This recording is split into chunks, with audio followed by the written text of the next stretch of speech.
एक और बड़ी खबर आ रही है, पहले इस खबर के बारे में बात करते हैं। दिल्ली में कोरोना तोड़ रहा है पिछले साल का रिकॉर्ड। पिछले सारे रिकॉर्ड अभी तक जो सामने आए थे कोरोना के, दिल्ली में कोरोना वो सारे रिकॉर्ड तोड़ रहा है। कोरोना की वजह से कॉलेज से जेल तक हड़कंप मचा हुआ है।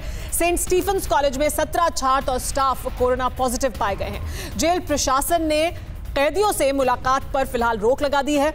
दिल्ली में एक दिन में 3,500 से ज्यादा नए केस सामने आए हैं और 14 लोगों की मौत हो गई है। इस तरह के हालात बने हुए हैं। दिल्ली में पिछले 24 घंटे में 3,567 कोरोना केस सामने आए हैं। 10 लोगों की मौत हुई है। ये 24 घंटे का आंकड़ा है और लगातार ये आंकड़ा बढ़ता जा रहा है। और ये आंकड़ा नहीं है, लोगों की जिंदगी है जिसके बारे में चिंता करने की जरूरत है। कुमार, क्या सरकार दिल्ली में पर्याप्त सख्ती बरत रही है? सरकार को जिन प्रोटोकॉल्स का पालन करना है, प्रशासन को जिन प्रोटोकॉल्स का पालन करना है, क्या वो कर रहे हैं?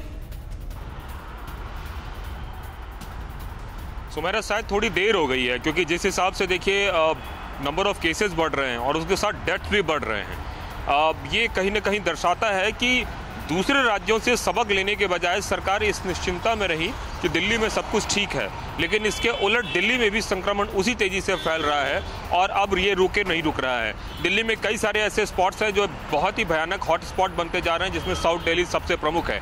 ऐसे में सरकार की जो कोशिशें हैं वो कोशिशें फिलहाल ज़मीन पर उतरती हुई नहीं दिख रही है, क्योंकि अगर ऐसा होता तो संक्रमण कम होता, लेकिन संक्रमण कम होने के बजाय संक्रमण बढ़ता ही जा रहा है। दूसरी तरफ लोग भी उस तरीके से नहीं ले रहे हैं जैसे कि पिछली बार ले रहे थे।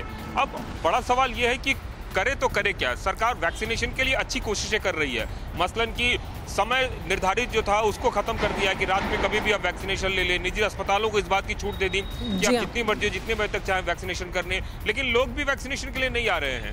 तो किसी एक को दोष देना बड़ा ही बिल्कुल जाहिर सी बात है। सरकार की जिम्मेदारी है, लेकिन आम लोगों की भी उतनी जिम्मेदारी है, हम सबकी भी उतनी जिम्मेदारी है। बिल्कुल कुमार, हमारे साथ अनीस अंसारी साहब मौजूद है, वो कुछ प्रतिक्रिया देना चाहते हैं। पहले उनकी प्रतिक्रिया और फिर उसके बाद हमने कुछ और जो सवाल पूछे सर्वे में वो भी दिखाएंगे। अनीस साहब जी।